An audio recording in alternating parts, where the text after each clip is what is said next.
Hello tout le monde, aujourd'hui je vous retrouve dans une nouvelle vidéo pour parler d'hydratation, de perte de poids, de soins de la peau, tout ça. Je vais vous expliquer en gros comment moi je prends soin de ma peau après une si grande perte de poids. Ça peut peut-être vous aider si vous perdez du poids par vous-même, si vous êtes opéré d'un bypass, d'une sleeve, si vous avez un anneau gastrique, enfin bref, tout ça pour prendre soin de votre peau et éviter d'avoir le maximum de dégâts possible parce que c'est vraiment quelque chose qui est pas à négliger.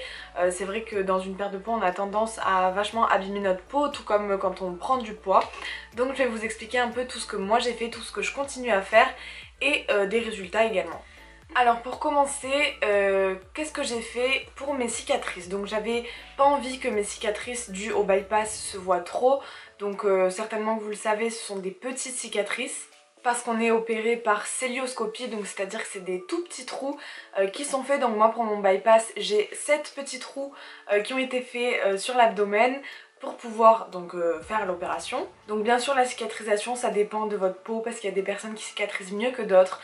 Il y a des personnes qui ont tendance à faire des kéloïdes, donc c'est à dire que la peau en fait va être boursouflée sur une cicatrice. Déjà, quand vous avez vos points, il faut pas y toucher spécialement sauf avec les soins des infirmières. Et ensuite au bout d'un moment, donc quand on vous enlève les points, il faut bien laver bien sûr, bien sécher surtout, il faut pas laisser mouiller. Et ensuite il faut hydrater, ça c'est hyper important. Alors qu'est-ce qui est bon pour la cicatrisation?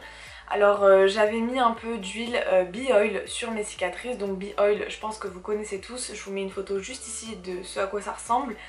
Donc c'est une huile qui est quand même pas donnée, le tout petit flacon, la toute petite contenance coûte dans les 10 €, donc c'est vraiment pas donné, surtout quand vous devez vous tartiner tout le corps et que vous êtes obèse, il y a plus de surface à badigeonner quoi.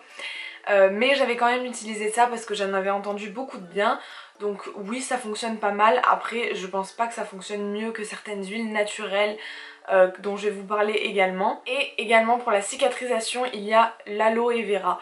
Donc l'aloe vera si vous en avez pur c'est le top. Je vous mettrai des liens en barre d'infos de comment récupérer le gel d'aloe vera. Et sinon si comme moi vous n'avez pas d'aloe vera chez vous, vous pouvez acheter directement du gel d'aloe vera. Moi c'est ce que j'ai fait, j'avais commandé sur Aromazone donc ce petit flacon en fait c'est du gel natif d'aloe vera, donc nutritif et réparateur. Donc c'est bien sûr bio parce que c'est sur le site Aromazone que je vous mettrai aussi en barre d'infos. Et donc là il y a une contenance de 250 ml. Donc c'est quand même assez gros, j'en ai pas utilisé des masses parce qu'il en faut vraiment pas beaucoup.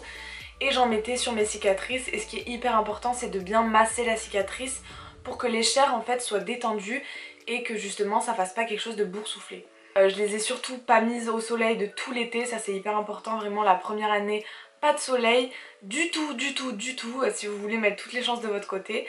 Et donc voilà, je mettais le gel d'aloe vera qui est vraiment pas mal pour la cicatrisation. Et j'avais également une crème. Donc la crème que je mettais principalement sur mes cicatrices en couche assez épaisse tout en massant, c'est Cicalfate, donc de la marque Aven. Et ça a super bien marché, c'est ce qui a vraiment détendu les chairs et fait que mes cicatrices sont pas trop mal cicatrisées finalement.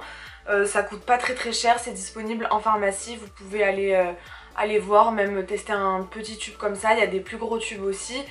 Et ensuite donc forcément quand on grossit on étend notre peau, donc ça arrive qu'on ait des vergetures parce que la peau craque, parce qu'elle est vraiment très tendue.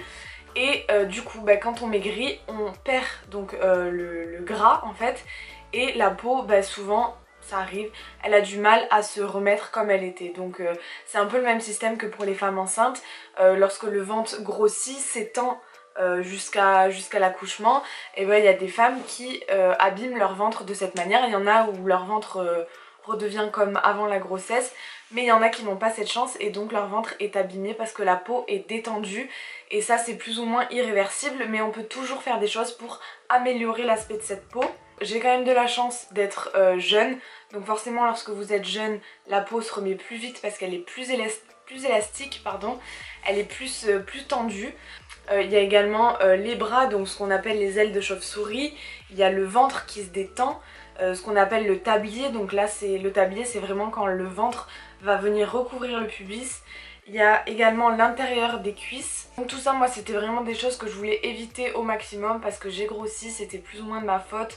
Mais je voulais quand même vraiment mettre toutes les chances de mon côté pour récupérer ma peau normale. Donc bien sûr, ma peau n'est pas comme elle était il y a des années en arrière. Mais sincèrement, ça va, j'ai pas trop de dégâts. Donc qu'est-ce que j'ai fait? Et ben pareil, tous les jours, non-stop, depuis mon opération, je m'hydrate à fond. Je mets de la crème, je mets des huiles et je masse. Alors tous les soirs en sortant de ma douche, je mets quelque chose dessus sur tous les endroits qui ont tendance à être abîmés par la perte de poids. Donc en gros pour moi, pardon, c'est donc les bras, le ventre. J'ai utilisé, comme je vous disais tout à l'heure, B-Oil. Aussi donc pour hydrater, pour vraiment que ma peau soit bien hydratée, pour qu'elle puisse essayer de retrouver toute son élasticité. Et j'ai également pas mal utilisé de l'huile de coco. J'avais acheté donc ce petit flacon, enfin ce petit, encore une fois c'est 250 ml sur Aromazone.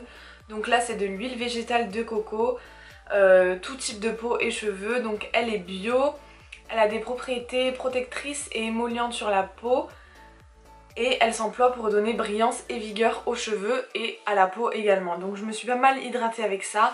Le ventre, donc j'ai bien massé. Les bras également. Alors les bras pour masser, j'essaie de détendre mon bras. De mettre comme ça, de mettre de l'huile bien tout autour.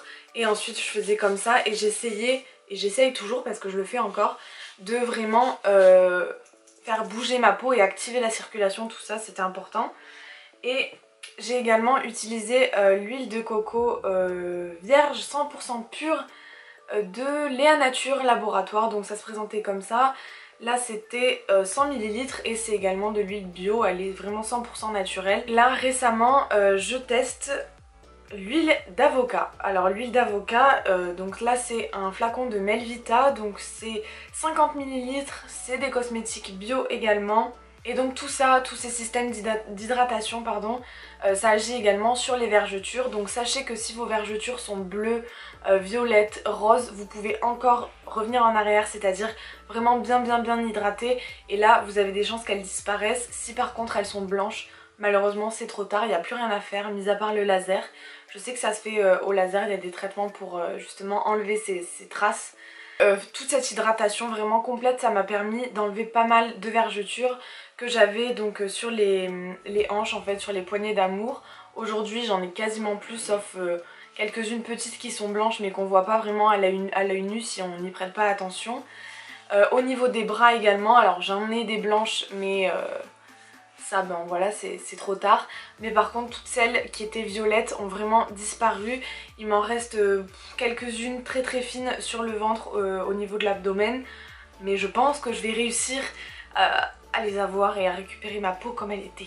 Alors c'est vrai que tout ça, ça a tout d'abord un aspect esthétique parce que voilà, on n'a pas envie d'avoir la peau qui pend, on est en train de maigrir, on se sent mieux, on se sent plus jolie et même si habillé ben, ça rend bien, on n'a pas envie de se dégoûter une fois qu'on se retrouve tout nu devant la glace et c'était vraiment ça que je voulais éviter. Aujourd'hui sincèrement ça va. J'ai oublié de vous parler de la poitrine, je viens de me rendre compte. La poitrine j'hydrate tous les jours parce que ça c'est pareil, les vergetures en veux-tu en voilà. Et bon bah malheureusement ma poitrine a pas mal souffert. J'avais quand même une poitrine généreuse on va dire. Et en grossissant forcément elle s'est développée aussi. Et aujourd'hui en maigrissant comme j'ai maigri, donc aujourd'hui à moins 43 kilos, j'ai tellement perdu de partout que j'ai perdu tous mes seins. Alors ça je m'y attendais pas, je pensais retourner à mes seins de mes 15 ans et aujourd'hui je me retrouve avec moins de seins qu'avant. Bon c'est pas dramatique, si jamais la chirurgie existe, moi j'ai pas du tout honte de ça, si c'est pour me sentir mieux j'y vois aucun inconvénient. Il faut bien hydrater et masser pour essayer que la peau ne se détende pas, mais bon à cet endroit la peau est assez fine donc du coup c'est un peu compliqué. Enfin voilà, je pense que je vous ai un peu tout dit. Si vous avez des questions sur d'autres produits que vous utilisez ou que vous pensez utiliser, n'hésitez pas à les mettre en commentaire. Comme toujours, je vous répondrai. C'est super intéressant quand chacun donne son avis. Donc si la vidéo vous a été utile, qu'elle vous a plu, n'hésitez pas à la liker juste en bas. Vous mettez un pouce vers le haut.